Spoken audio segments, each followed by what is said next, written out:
मेरे हिंदू भाइयों को हिंदू राष्ट्र टाइम्स के जी.एस. सचदेवा का नमस्कार। मैं आभार व्यक्त करता हूं उन श्रोतागण से जो हिंदुत्व की सोच को आगे बढ़ाने में लगे हैं, हिंदू राष्ट्र की मुहिम को ताज़ा की आगे की तरफ बढ़ा रहे हैं। बढ़ाना बहुत ज़रूरी है। वो इसलिए बढ़ाना ज़रूरी है कि जो हिंदुत्व तत्व है बहुत बिखर गया था, उसमें कमी कहीं नहीं थी। कमी हमारे हिंदुओं में रही, जिन्होंने 800 वर्ष से गुलामी के घेरे में रहे। हमेशा हमारी सोच, हमारे दिमाग को ख़त्म कर दिया था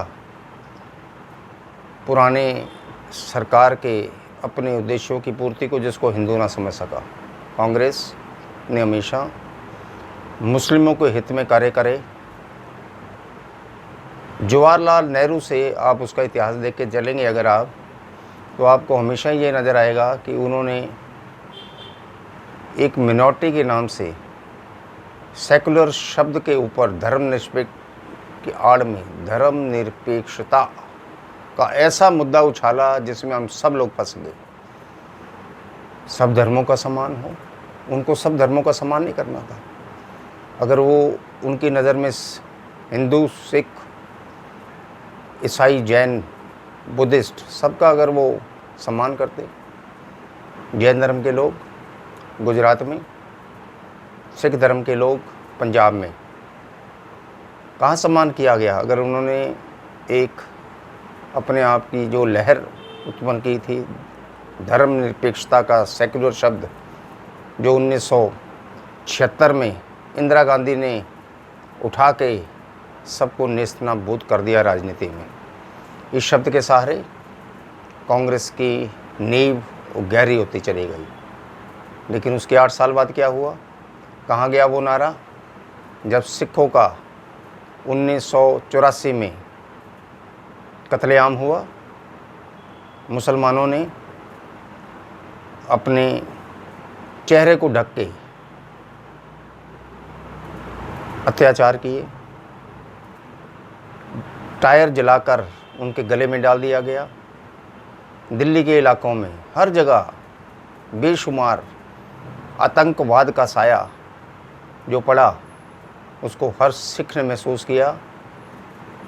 उनकी बच्चियों को साथ बलात्कार किए गए सिखों के साथ। सिख धर्म की ऐसी भर्त्सना उससे पहले कभी नहीं हुई। उसके बाद हिंदुओं के ऊपर, जैन और उनके ऊपर सबको दबाया गया। हिंदुत्व को इसके बाद देख लो। अगर सिखों की उस अपेक्षित जो भी राजनीति की गई उस समय, सिख धर्म के साथ जो भी अत्याचार हुए इंदिरा गांधी के टाइम पे, तो उसका कोर्ट में इतनी देर बाद व्याख्यान का होना, सज्जन कुमार का जेल में अब जाके आना 2010 के बाद, क्यों? 1984 और 2010 कितने साल हो गए?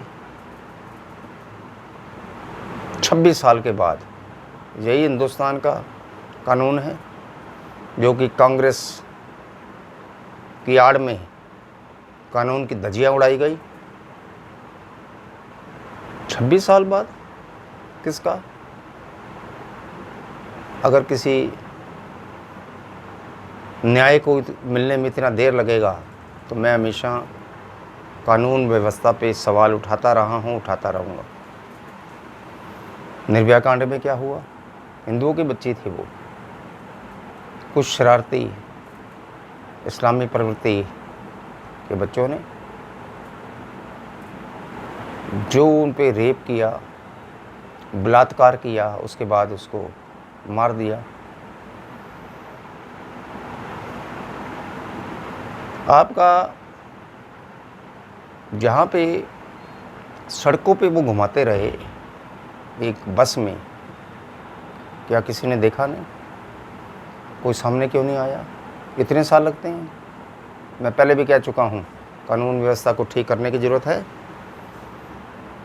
जो कानून अंग्रेज़ों के टाइम पे बने, जो संविधान लिखा गया, अच्छा लिखा गया, डॉक्टर अम्बेडकर ने बहुत अच्छा लिखा है, सब कुछ ठीक है, उसमें नीतियाँ और सब कुछ उस वक्त के हिसाब से डाली गई, जो आज के वक्त के परिस्थिति के हिसाब से ठीक नहीं भी है, नहीं भी होती।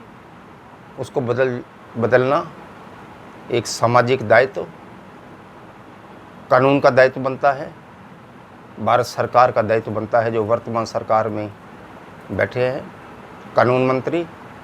मैं पहले भी अर्ज कर चुका हूं कि उनको इसके बारे में देखना चाहिए।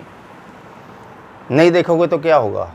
हिंदुत्व की मर्यादा, बच्चियों के ऊपर बलात्कार आने वाले समय में भी ऐसा बवंडर रूप ले लेगा। सड़कों पे गृह युद्ध की संभावना मेरे को नज़र आती है। तो मैं हमेशा से कहता रहा हूँ, कानून को बदलने की ज़रूरत है और बदल देने चाहिए। एक कमेटी, एक सिट कमेटी बनाओ। आज की महामारी जो चल रही है वर्तमान में, उसको ध्यान देने की ज़रूरत है। मोदी जी बहुत अच्छे से संभाल रही है, लेकिन इसका मतलब ये नहीं कि दूसरे मुद्दों को गौण कर दिया जाए। दूसरे मुद्दों को कमज़ोर करने में हिंदुस्तान के हिंदुओं की भलाई नहीं है। मुद्दे साथ साथ अपने प्रयास से चलते रहने चाहिए। सरकारी अमलों को अपना काम खूबसूरती से, निपुणता से निभाने का समय आ चुका है। मैं इस बात के लिए नहीं कहता कि वर्तमान सरकार बहुत कुछ कर रही है, मैं कहता हूँ कि बहुत कुछ कर रही है, लेकिन वो काम नज़र भी आने चाहिए। एक जनसाधारण को, हिंदुत्व को इस बात का आभास होना चाहिए कि उनके साथ अन्याय जो पहले हो चुका अब आगे आने वाले समय में नहीं होगा। बहुत ज़रूरत है इसकी। मुसलमानों को, इस्लाम धर्म को आगे बढ़ाने की प्रवृत्ति अपोजिशन की कांग्रेस और उसमें आज भी है। वामपंथी, केरला के कुछ ओवैसी और जो भी आवाज़ें आपको नज़र आती है जो हिंदुओं को दबाने के लिए करी जाती है, उनका पूरे से पूरा तरह से बंदोबस्त होना चाहिए, उनका प्रतिकार होना चाहिए। राजद्रोह के मुकदमे हिंदुस्तान में रह के जो राजद्रोह की बातें करता है, कानून सख्त होने चाहिए। जमानत का प्रावधान बिल्कुल ख़त्म होना चाहिए। मैं आपको पहले भी कह चुका हूँ कि जमानत का प्रावधान बलात्कार के केस में, राजद्रोह के केस में और बड़े बड़े केसों से उठा लेने चाहिए। जमानत नहीं होनी चाहिए। हर चीज़ की एक लिमिट तय होनी चाहिए। कोई भी व्यवस्था तब चल सकती है जब कानून सख्त हो। कानून की सख्ती का पालन करना बहुत ज़रूरी है। आज मैं आपको उत्तर प्रदेश के योगी आदित्यनाथ के बारे में कुछ वक्तव्य देना चाहता हूँ। हिंदू राष्ट्र के प्रकांड पंडित, हिंदू राष्ट्र वाहिनी के महंत, जिनकी शिक्षा दीक्षा ही ऐसे गुरुओं के बीच में हुई जिसमें उनका नाम गोरखपुर मंदिर के मुख्य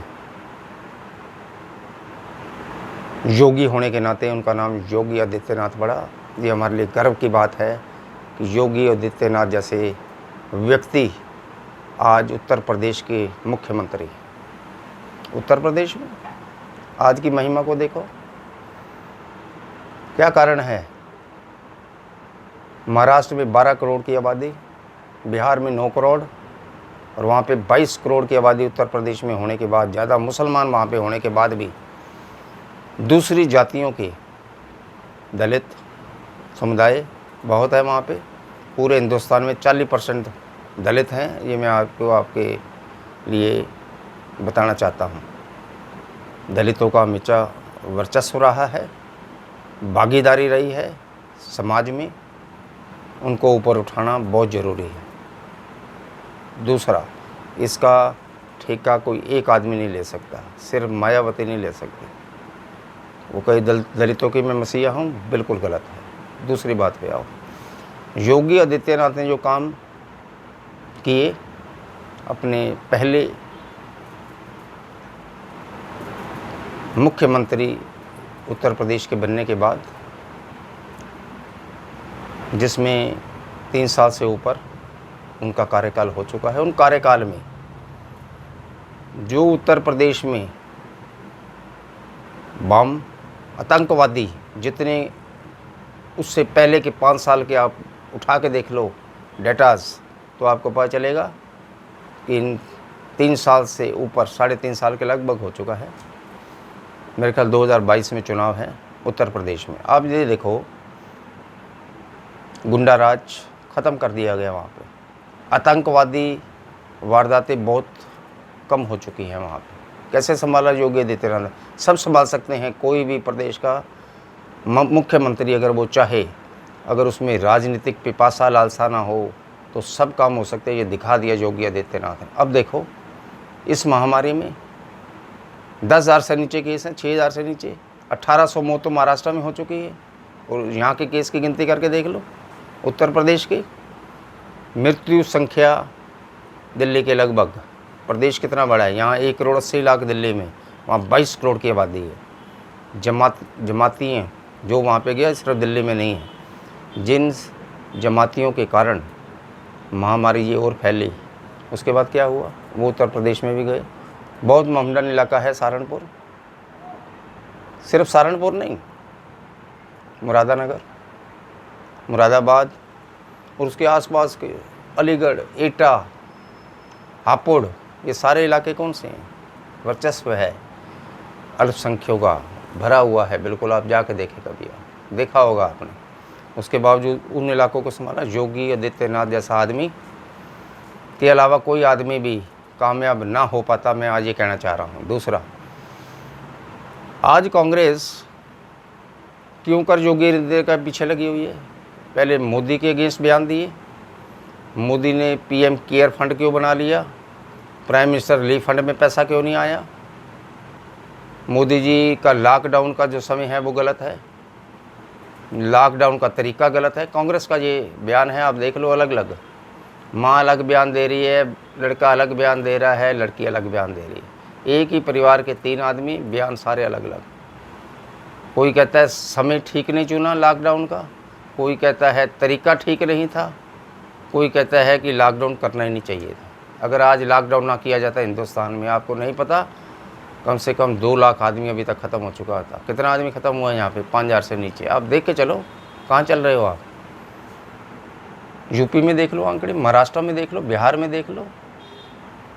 सबसे ऊपर कहाँ है? महाराष्ट्र। उसमें सबसे ज़्यादा मौत हुई। किस कारण हुई है?